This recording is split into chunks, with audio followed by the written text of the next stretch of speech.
which these developments are technical exercises, and if they can meet the necessary requirements, then I issue the development permit waiver. In terms of zoning, the applicant has applied for a new zone on the site to accommodate what essentially is a regional shopping center. In order to do so, a new zone has been created. It's a CD8 comprehensive development zone. As well as aware, this zone is usually created for a site-specific development, but can be used for other properties in the city subject to rezone. This zone is essentially a combination of the C3 service commercial zone here in the city, as well as the C7 shopping center zone. There are, I guess, 3 different permitted uses that have been requested that I'll speak to them. In this zone, a banking kiosk is something that's been requested that's currently exists in the C6 zone, and C6 zone is located on the waterfront in the town center, as well as east of the town center between 20th Street and 30th Street northeast. The current one is at the Tim Hortons property. Salmon Arm Savings and Credit Union operates that. The second request has been for a financial institution, and this one, historically, financial institutions have only been permitted in the C2 zone, that zone which exists in the town center, and as we expect, that was likely occurred to ensure there's a certain amount of, I guess, activity or vitality in the downtown, with that type of use only being permitted there. In 2002, however, the zoning bylaw was to add financial institution to the C6 zone, and this was to permit the possibility of a Salmon Arm Savings and Credit Union office being located on the Tim Hortons site at the 30th Street and Trans-Canada Highway Northeast intersection. But again, the C6 zone, any of the properties in the C6 certainly permit that, and the planning that we have in the OTP for commercial east of the town center essentially supports the C6 zone, that being from the town center all the way up the hill to 30th Street. The retention of financial institutions in the town center has been successful. However, I think there's based on the previous approval by previous council to put financial institutions in the C6 zone, there's a precedent to consider them outside of the town center, and the applicant has requested that, so there's a demand there. And further to that, so I guess what I'm saying is institutions that maybe the city has grown beyond just permitting them in the town center. There's been previous approvals to have them outside it, as well as there's a request. There's a recent newspaper article that Salmon Arm Savings and Credit Union was looking again at establishing a branch in the east of the town center as well. Should financial institution be included, I think the city can expect requests from other commercial zones, particularly the 2 shopping centers, to also include it as a permitted use. But the recommendation is that a financial institution is 1 per parcel of land be considered in the CD8 zone.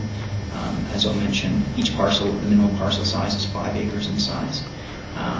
So there could be the potential, depending on the number of 5-acre CD8 zoned parcels that exist on the development site, more than 1 financial institution. The other change is fuel service station. It's outlined as being 1 per parcel as well. Fuel usually considered in the C4 zone, which is appropriate in the highway commercial designation as well. Whether it's a C4 zone or in the CD8 zone, that's being recommended as being considered the 8 zone. Just another detail, maximum height would be 12 meters, minimum site area and parcel area would be 5 acres, and minimum parcel width would be 150 meters. That's double the size existing of each of those in the C7 shopping center zone that currently exists here in the city. The proposed residential zoning, the applicant is a comprehensive development zone. This is a zone that currently 10th Street Southwest at the Piccadilly Mall. It's essentially for assisted living senior center with accessory uses. The uses are assisted living housing, multi-family housing, and again, some of that. And that would be appropriate if the phase 2 was redesignated to the high-density residential designation.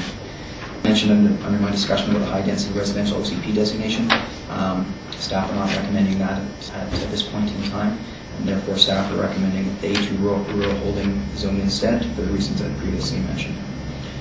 We're almost done. The park.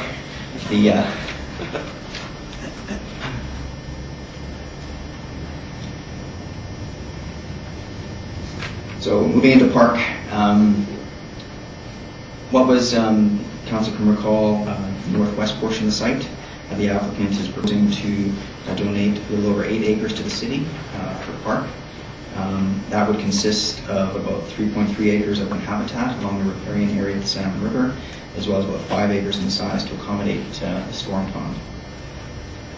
That part of the riparian area would be protected by covenant, as previously mentioned, as riparian area, and the storm is required to account for stormwater coming from the development site to be sized to accommodate some water from the upstream in the watershed. There's no statutory requirement for the applicant to provide the proposed parkland, but staff certainly feel that it's an amenity that the council should consider, and it would be located again in this northwest corner. In order to consider accepting the land as park, staff are recommending that this map from the OCP be accommodated, be amended to indicate proposed community park, and as well the second part of the park or trail is the designated green along the north and east portion of the development as shown here, and the statutory right-of-way has been offered by the applicant, a 5-meter wide statutory right-of-way to accommodate pedestrian access. The thinking here is that this could provide a connection in an extension of the foreshore trail from the town center to the developments, and then north, or west and then north probably, heading north towards Sandy Point. Again, as shown on the map. So that's the other change that is proposed to occur with this map in the OCP. In conclusion, staff are recommending that phases 1 and 3 of the designated highway commercial, service tourist commercial in the OCP and rezoned to the CDA comprehensive development zone. This location for commercial is within the commercial corridor between 30th Street Southwest and 30th Street Northeast along the Trans-Canada Highway. And as shown, I think, in the assessment of existing potential commercial sites, there's limited opportunity for this type of development here in the city, on city land. And the property is outside the ALR and can be essentially readily serviced by city services. In comparing the high-density residential designation in the northeast corner of the development site, staff are recommending that it not be redesignated to the high-density residential nor rezoned to the CD1 at this point in time until essentially more details are available. Staff are recommending the acreage reserve designation and the A2 zone. Staff are recommending that the entire development site be included in the urban boundary, recognizing that the entire site does, in addition to the commercial, has development potential. The proposal to donate parkland and statutory right-of-ways is an amenity for the city, and as mentioned, could serve as a future trailhead for the foreshore trail extension to the east towards the town center and north towards Sandy Point. Details of the actual trailhead, such as road frontage and parking layout, that sort of thing, still need to be done. The primary servicing issue is access to and through the development site and onto the Trans-Canada Highway. And as mentioned, a number of those have occurred. That's still a work in progress at this point in time, and the applicant's traffic consultant is updating the traffic impacts. Staff are recommending that the application only be first reading at this point in time.